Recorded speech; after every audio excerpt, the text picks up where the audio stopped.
Di pedalaman Kuro Tidur, di antara rimbunnya hutan belantara yang diselimuti kabut pagi, terdapat sebuah tanaman yang memikat hati setiap mata yang memandang. Penduduk setempat menyebutnya krikip, namun di luar desa, ia dikenal sebagai simbar menjangan. Tanaman ini bagaikan permata hutan, dengan daun-daunnya yang meliuk indah bak tanduk rusa, menghiasi pepohonan dengan pesona yang menawan. Keelokannya seolah menari bersama angin, menyejukkan jiwa, dan mengundang decak kagum. Tak heran, para pecinta seni kerap memimpikan krikip sebagai hiasan taman, bahkan di halaman rumah mereka, untuk menyempurnakan kebun bunga yang asri. Namun, konon, krikip memiliki rahasia. Dalam bisik-bisik angin hutan, tersiar kabar bahwa ia menolak keras untuk dipindahkan dari tempat asalnya. Mengapa? Untuk memahami keberatan itu, mari kita telusuri kisahnya, sebuah cerita yang merangkai duka, cinta, dan keajaiban alam. Dahulu kala, di sebuah desa kecil yang dikelilingi hutan lebat, lahirlah seorang putri bernama Krikip. Kecantikannya laksana embun pagi, memancarkan sinar lembut yang memikat hati. Sebagai anak sulung, Krikip tumbuh dengan budi pekerti luhur, tutur kata yang sopan, dan hati yang penurut kepada ayah dan ibunya. Ia adalah kebanggaan keluarga, cahaya yang menerangi hari-hari mereka. 3 tahun setelah kelahirannya, keluarga itu bertambah bahagia dengan kehadiran seorang adik laki-laki. Dengan penuh kasih, Krikip dipanggil Wo oleh adiknya, sebuah panggilan sayang yang berarti kakak dalam bahasa mereka. Kehidupan mereka penuh tawa, berlarian di tepi sawah, dan bermain di bawah naungan pohon-pohon tua yang kokoh. Namun, nasib tak selalu berpihak. Tragedi menyelimuti keluarga kecil itu ketika sang ayah tercinta meninggal dunia. Krikip, yang baru berusia 5 tahun, dan adiknya yang masih belia, kehilangan pilar hidup mereka. Tangis mereka menggema, memecah keheningan desa. Sang ibu, dengan hati yang remuk redam, berusaha menghibur kedua buah hatinya.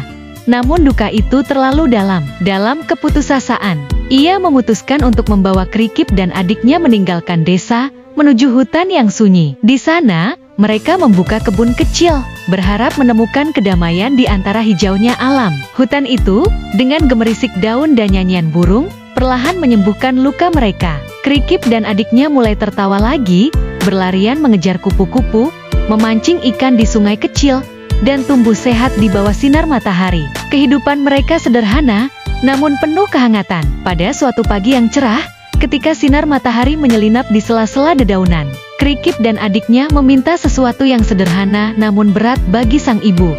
Sehelai baju baru. Pakaian mereka sudah usang, kompang-camping, dan penuh tambalan, dimakan waktu dan kerasnya hidup di hutan. Hati sang ibu luluh melihat keinginan anak-anaknya. Dengan tekad bulat, ia memutuskan untuk pergi ke kota, membawa hasil kebun untuk dijual demi membeli baju baru.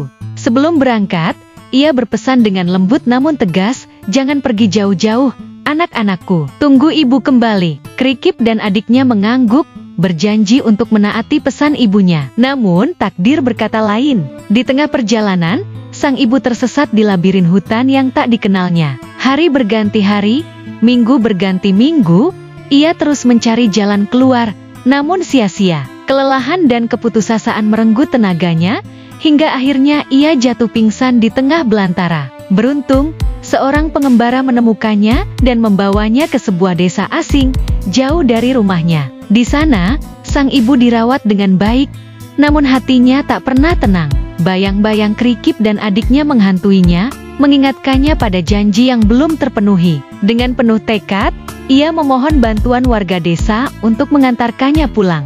Sebagai tanda kasih, mereka memberinya 2 helai baju baru untuk anak-anaknya, hadiah yang ia peluk erat sepanjang perjalanan pulang. Pagi itu, sang ibu berjalan menuju kebunnya, didampingi 2 penunjuk jalan dari desa. Langkahnya berat, hatinya gundah. Ia membayangkan wajah ceria Krikip dan adiknya.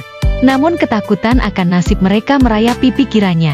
Di sepanjang jalan, ia tersandung akar-akar pohon, tubuhnya lemah, namun semangatnya mendorongnya untuk terus melangkah. Kedua penunjuk jalan memapahnya dengan sabar, menuntunnya melewati hutan yang kelam. Ketika akhirnya tiba di kebun, harapannya runtuh. Krikip dan adiknya tak ada di sana. Tiada tanda kehidupan, tiada jejak yang ditinggalkan, hanya keheningan yang menyapa. Sang ibu ambruk, pingsan dalam keputusasaan yang tak terucapkan. Saat kedua penunjuk jalan bergegas mencari air untuk menyadarkannya, mereka terpana oleh pemandangan tak biasa.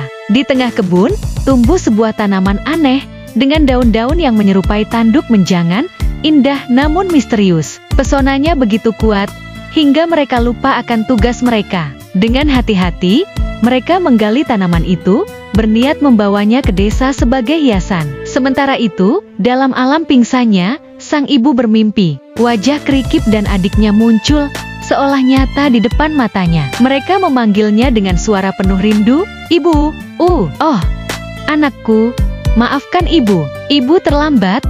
Tangisnya pecah dalam mimpi. "Tidak, ibu, kau tidak terlambat," jawab Krikip lembut. "Ibu membawa baju baru untuk kalian, seperti yang kalian inginkan," ujar sang ibu, menunjukkan dua helai baju yang ia bawa dengan susah payah. "Terima kasih, ibu, tapi kami tak bisa memakainya lagi," kata Krikip dengan nada penuh kasih. "Mengapa, anakku? Apakah kalian menghukum ibu?" tanya sang ibu, hatinya teriris. "Tidak, ibu, kami menerima pemberianmu, tapi kami sudah tak bisa menggunakannya," balas Krikip, matanya berkaca-kaca. Hati sang ibu hancur. Ia memandang wajah anak-anaknya, air matanya mengalir tak terbendung. Melihat ibunya tersiksa, Krikip berusaha menghibur. "Jangan bersedih, ibu, aku akan menerima bajumu."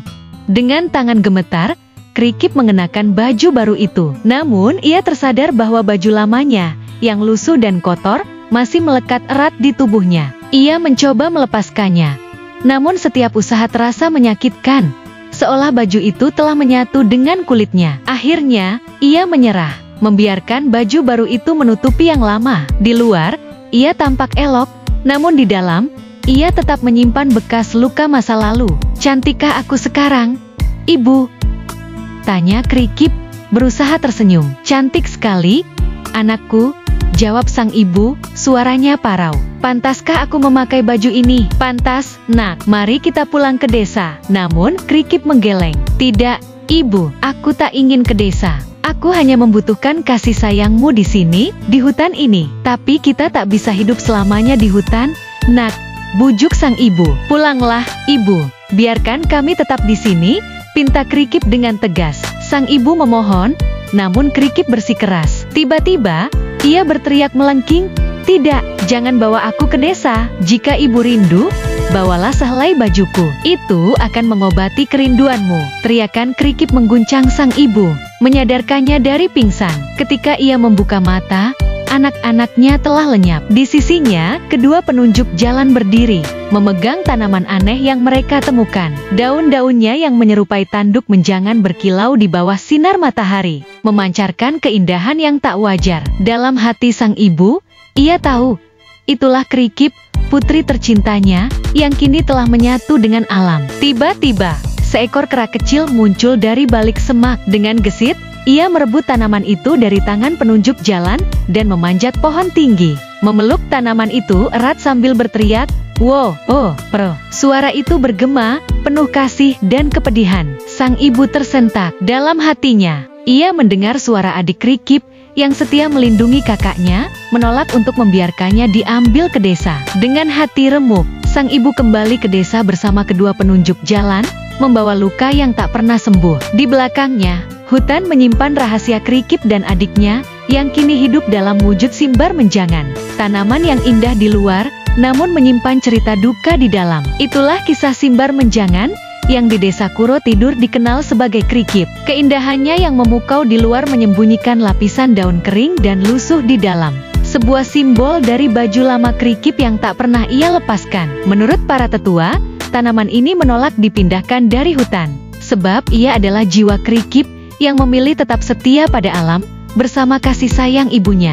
Jika suatu hari Anda tergoda untuk membawa simbar menjangan ke halaman rumah, berhati-hatilah. Konon, Krikip masih menjaga tempatnya di hutan. Dan dalam mimpi, ia mungkin datang, dengan suara lembutnya yang penuh rindu, meminta Anda membiarkannya tetap di sana. Para ahli botani kemudian memberinya nama Platycerium bifurcetum, SHRP Ella Alsison. Namun bagi penduduk Kuro Tidur, ia akan selamanya dikenal sebagai Krikip putri hutan yang abadi.